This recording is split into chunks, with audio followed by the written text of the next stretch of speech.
day 2, the light's just gone green, that means the track is open. But before we get back on the bikes, let's go look at some of my favourite corners on this awesome circuit.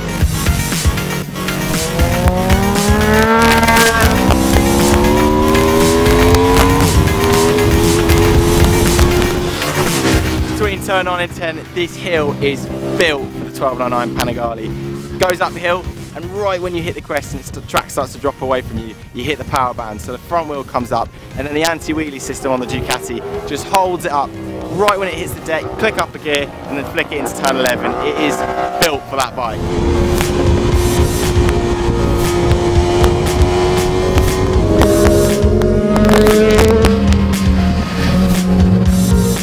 See why the Fast Bikes crew come to Portimao. It's gorgeous sunny weather, really dry grippy track, and you've got a load of difficult corners like turn 11 here. You've got to hang on to that accelerator while you go up the crest, you can't see the corner, and then you've got to peel in late to get a good drive down that hill. It's the perfect place to test these super bikes.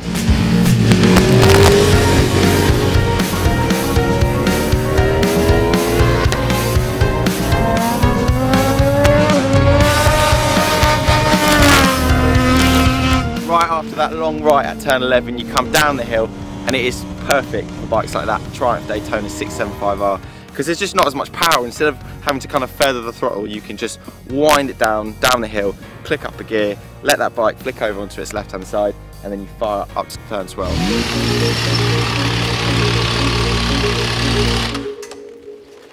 Oh, this is good. Oh, BJ. All right, so you got all the Italian bikes lined up. Yeah. What are these like to ride? Because these are kind of like the exotica in a lot of people's eyes, aren't they, to own and to ride? Well, yeah, and they are really. That's not to say Japanese bikes aren't bad, but there's always something extra special with the Ducatis, the Aprilias, and the MVs. The 1299 is obviously a much different bike. I think it's going to do really well this year, and it's a lot easier to ride, but it's still a real handful, as you know, because you've ridden it along with me. It's beautiful, and it demands a little bit of respect, shall we say, sometimes. Yeah, and the Rsv4, another kind of big litre bike, that's one of your favourites as well. Yeah, no, I mean, well, look at it. I think the looks are actually very understated, but it still looks fantastic. It's not as flashy as an MV or a Ducati, but with the RSV, it's two things: the riding experience and the noise. The riding experience is second to none, and the noise is just absolutely beautiful. The R1 sounds a bit like a V4, but this is the real deal here. And this has always had like such an awesome electronics package, but now they've kind of like gapped that power where it used to be about, what, 20 horsepower short on the competition? And the rest. It's now filled it out. Makes exactly the same power as the R1 and the 1299, but it hasn't ruined the handling at all. It's phenomenal, really. MV, I think, has got to be your next favourite bike. I do like MVs. I mean, this is, as we now know, this is going to be the last version of the F4. Well, the F4 RC is, but this bike as it is here, next year we're going to get something different. I don't know what it's going to be called yet, no one does, but what we do know is AMG are going to be having a lot of input into the engine. And it's not going to be ugly, is it? Of course not. And so these are kind of big 3 litre bikes. Yeah. And then you've got the 2 smaller bikes, the Ducati 899, NF3 800. Yeah. Still a bit of a handful, bit tank slappy, you were saying earlier, but still really rewarding to ride. It can be, but go to a different. This circuit's very hilly, and so it likes to slap a little bit. Go somewhere else, and it won't be like that. But the engine's really addictive. It's nice. It handles. It flips from side to side. Gorgeous. I know either stick it on its nose or put a steering damper on, and there's absolutely no stability issues at all. It really is good, and to come out of the, to knock it out of the park like this straight away for MV, it's only going to get much better. And then we've got the 899. The 899 it's the baby Panigale. It's probably the best sports road bike Ducati make.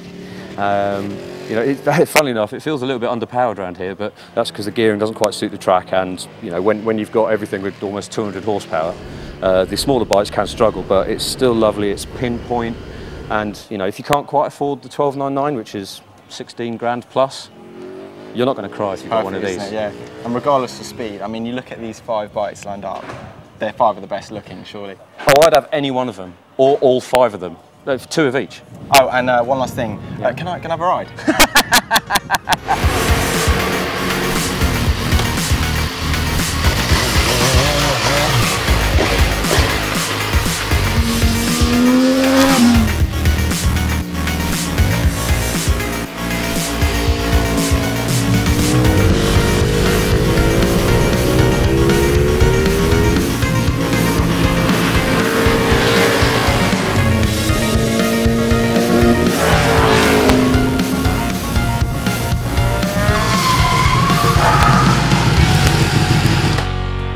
And finally, we've got the two European bikes. This is the Triumph Daytona 675R, the least powerful bike in the test, but still holding its own.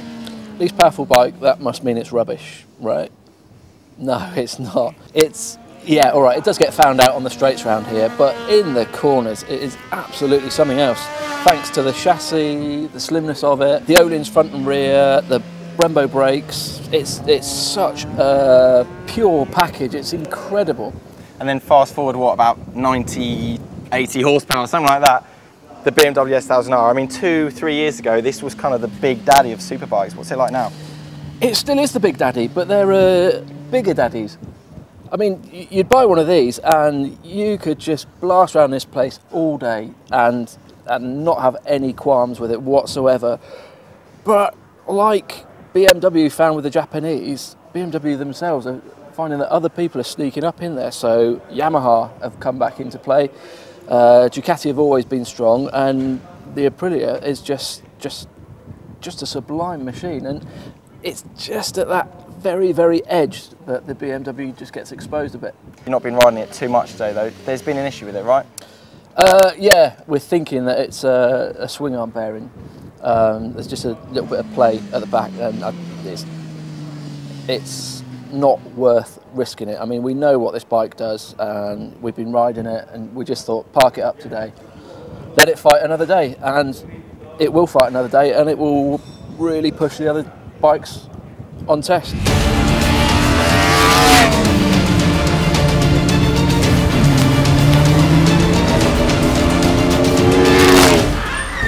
No! Fagan, we meet again. Yes. And this time, you've chosen your top 3 bikes. Well, not chosen, you've gone out on all of them, you got the fastest laps, and in third place is the Ducati 1299 Panigale S. Well, this bike is, the 1299 is dramatically better than the 1199. I mean, they look the same, apart from the little number on the fairing, but it is a massive leap. Every single aspect about the bike has been improved. Some more so than others, but I mean, the engine is just rampant. There's loads of power now. It used to be a 2-stroke power band, but now it's very, very smooth and linear. The chassis feels more conventional. It's still got that monocoque chassis, but it's more conventional, steers quicker. It just feels more what we're used to, you know, with the other bikes, and it's definitely made it quicker. It's still a fair, it's probably 1.5 seconds off the fastest 2 bikes, or our top 2, but it's deserved third place, and I think quite a long way. All right, second place, Yamaha R1M. Now, about 2 weeks ago, literally not even that, I took standard R1 and then Yamaha's kind of track spec'd up one with like different suspension on it, all the kind of Yamaha accessories thrown at it, but I've never got my hands on an R1M. I mean, it's not the massive jump between the 2 bikes. The standard bike is, you know, it's 4 or 5 grand cheaper, but you've got to ride it at a track like this to really appreciate it. You know, it's got so many gizmos and so much adjustability. You can get lost in it, and I certainly have. You know, there's just so many different variations. It's the throttle isn't. That's what lets it down, really, is the snatchy throttle. There's no real perfect solution for it, but I tell you what, to be within a few tenths of the Aprilia is a credit to what Yamaha have done. The engine is just ridiculous. It feels the fastest here.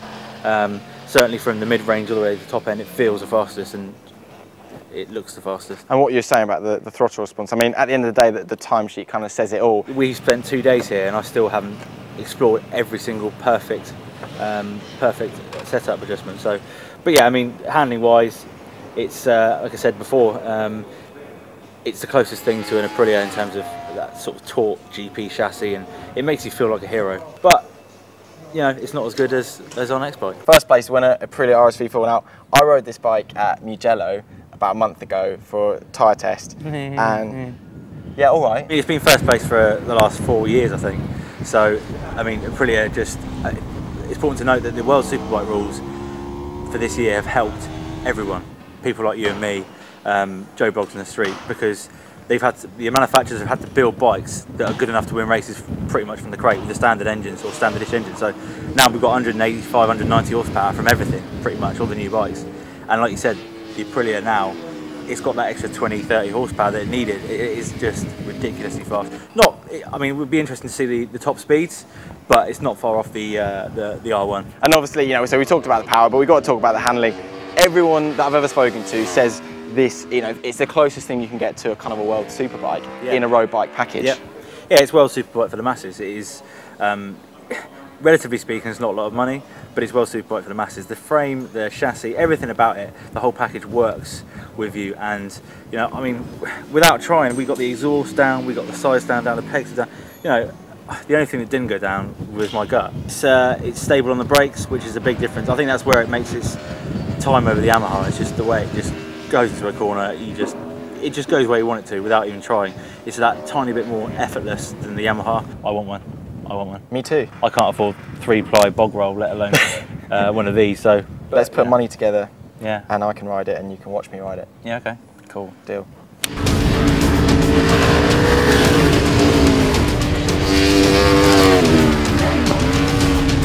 Massive thanks to the guys from Fast Bikes magazine. It's been such a good 2 days. 10 sports bikes. They've all been fantastic. But if you want something really special, then these three behind me are the ones to go for. And I even managed to sneak in a cheeky ride. Hey, Luke!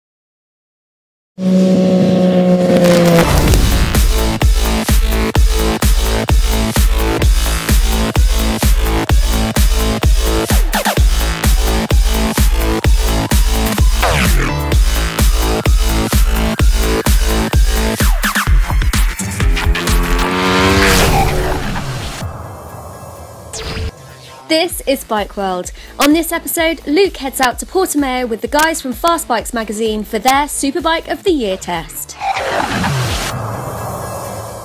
It's 28 degrees and we're on the start-finish straight of one of the coolest circuits in the world, Portimao. We've got 10 of the best superbikes behind us, almost 2,000 horsepower in total, and we're going to be spending the next 2 days with the guys from Fast Bikes magazine finding out which one of these bad boys is the best.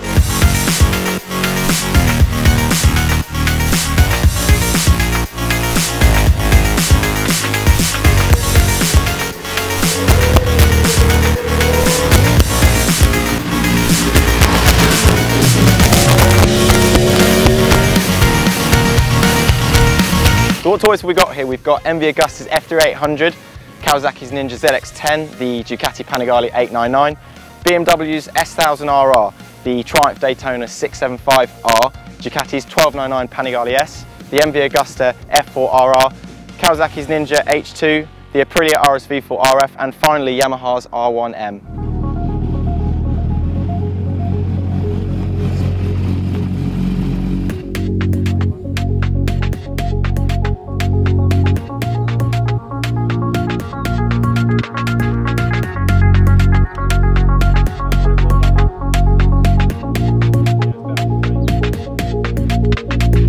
What we're doing now is just getting the bikes into place and hopefully going to get a cool picture for the magazine.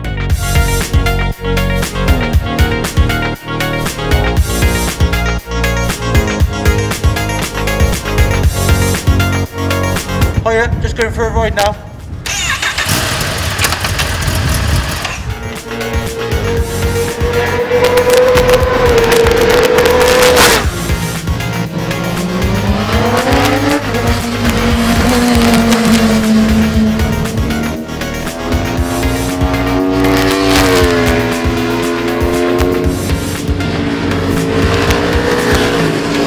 Fast Bikes crew have been buzzing around Portimao all day, getting used to the circuit, bedding in those tyres, but now they fit GPS data loggers to the bikes to get some accurate times and really find out which superbikes come out on top. We're just fitting some timing equipment here, two different types, a speed angle and a V-Box Sport, just to try and get some accurate lap times.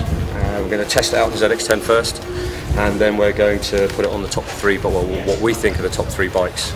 And then tomorrow we'll put the top three on slicks, and yeah, it'll be a shootout between those to see which is the winner.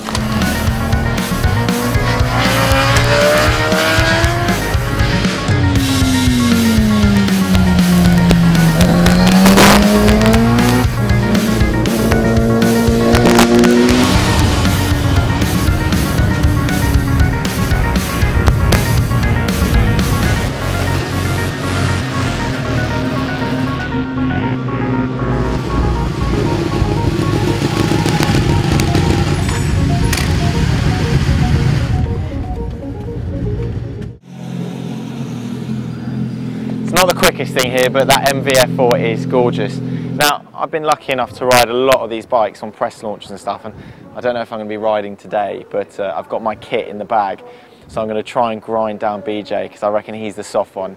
He's going to give me the green light to go and have a ride, I think. Love your kit, BJ. Thanks, really nice leathers. Yeah. Helmet's really nice as well. Thank you. Yeah. Bikes are really cool. They are. Can I go? Have you got leathers with you? Yeah. What, helmet, gloves, everything? Yeah. What would you ride if you could choose anything here to ride? What would you ride? The Rsv4. Because it's the best. Just looks nice, yeah. And you want to go? Yeah, please, yeah. No.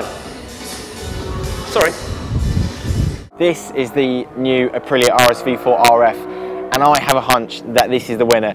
I've not ridden it today around Portimao or on these tyres, but I have ridden it in anger, and it is one of the best superbikes out there this year. It's got 201 horsepower from that V4 engine. It sounds unbelievable.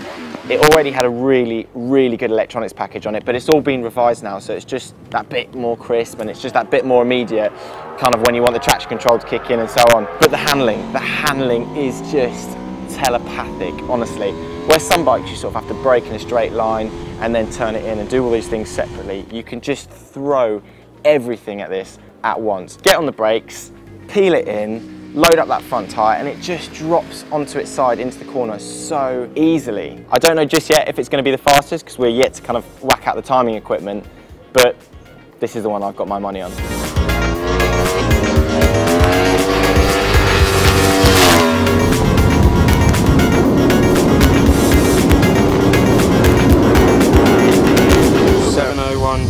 BJ? Yes, no.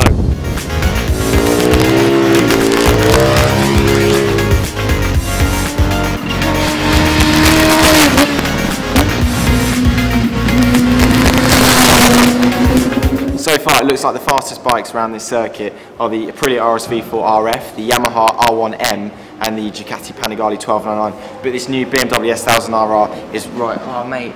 But this BMW S1000RR, the new model, is right up there with the best as well, but unfortunately we think something's gone wrong with the wheel bearing or something with the spacer, so we're calling on our Portuguese friends at BMW Portugal to try and get a replacement in time.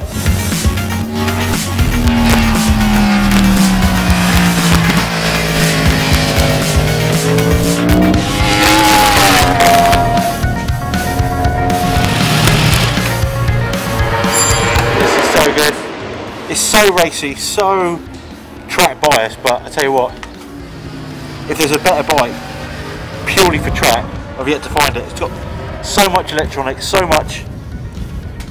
The frame just screams race bike, very much like the Aprilia, and it's really tight at the moment. I've got to say, it was going to be. I thought the Rsv4 walk it, but after riding this then, the proper session, I turned the lift setting off, which allows the bike to move around more and less intrusion. And that session then just clarified it. It's much closer than I thought it was, so got another day and a half yet in there. I'm here with Gary Hartshorn, product manager for Bridgestone Tyres. He's ridden all the way from the UK to join this Sports Bike of the Year test. Gary, you've been here for the last few years. Why is it good for Bridgestone to get involved with things like this? It's good for Bridgestone because this is Fast Bike's major test of the year. It has 35-40 pages of coverage. It also allows us to showcase our race products. And this year, as you said, we've ridden all the way down from the UK as well. So we've fitted 3 of the sports bikes with our touring tyre, the T30, and some of the guys will swap the tyres over the T30, and we'll send them back after the testing here at Portimao, and we'll ride back on them as well. So it's just also as well just to prove really that that modern technology, certainly with sports touring tyres, they're more than good enough. If you guys want to come down and ride to Portimao, do a track day, ride home. You can do it on a touring tyre? You can do it, yeah, you can do it. And so obviously for the actual Sports Bike of the Year test, what are the bikes fitted with? For the Sports Bike of the Year we have the R10, which is our sort of super sport racing product if you like. But we've got them in hard compound. Obviously we won't change over the 2 days. It's quite abrasive here as well, so we need a hard compound, very warm. So the tyres, if you had something soft, probably could wear out a little bit more quickly. Changing the tyres isn't going to waste a lot of time. Then we also have the VO2 Slick, which was introduced last year. the top two out of the timing, or the top two that the guys feel are the top two in the test itself. We'll swap those to slicks later this afternoon, and then we'll do a head-to-head, and then they'll find a winner. And obviously this is a pretty cool opportunity for you to test your own product. Absolutely, yeah, and obviously Bridgestone UK is a sales company. Yeah, I'm product manager there, but essentially everything's about selling tyres. So if I can speak confidently about our own products, having ragged it around here for a couple of days and ridden it down and riding it back, what better test for an employee of the company to go back and speak positively about the product.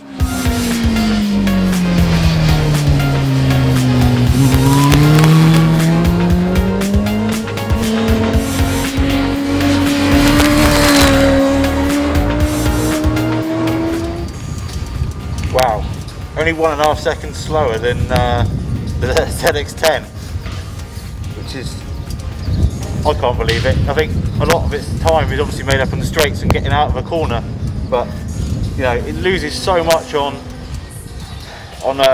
in mid corner sometimes. One of the tighter stuff, you're just in between gears and the supercharger's kicking in. You're just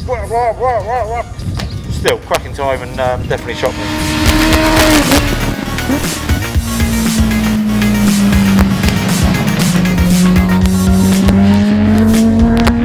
Alright, so you got 10 bikes here, Sports Bike of the Year. Italian bikes, 2 European bikes, and then these 3 Japanese bikes, R1M, ZX10 and H2, but you've been kind of riding them throughout today. What are they like? How do they compare? I mean, the H2 is, as you know, it's completely unique, isn't it? Supercharged engine. It reaches top speed halfway up the straight. She's a big old girl. It weighs a lot more than the other bikes, but it's remarkably capable around here, and it handles well.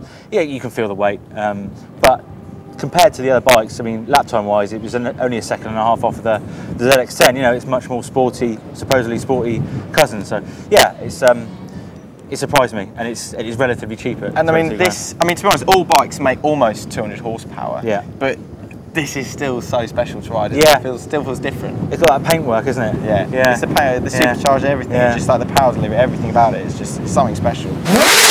Also, ZX10 and R1, on paper, you could say they kind of look a bit similar. They've both got traction control, awesome electronics, not too far apart in terms of price, but they're pretty different in terms of lap times and feel. Yeah, I mean, the ZX10 now, it's 3-4 years old now, and you can tell that. I mean, it's still filling grids across the superstock grids across the world, and it's still proving very popular. It's fairly quick around here. Yeah, like you said, it hasn't got the advanced electronics of the R1M, but the traction control is very good. It definitely needs a quick shifter though. I mean, to keep up with these guys and the other techno queens, it definitely needs a quick shifter. And R1M, what's that like to ride? Oh, it's the closest thing to an Rsv4 in terms of that GP chassis and the racy dynamics. It's been built for the track, and then lights on, and the road is almost a second thought, which I like about it. It's balls deep everywhere. Awesome, mate. Well, enjoy the ride. I'm not jealous at all. Nice glasses. Thanks, fat man. BJ? I've had a long thing, mate, because we get on and all that. Off. The red lights come on, end of day 1. All bikes are still in one piece, so I think let's see what day 2 brings.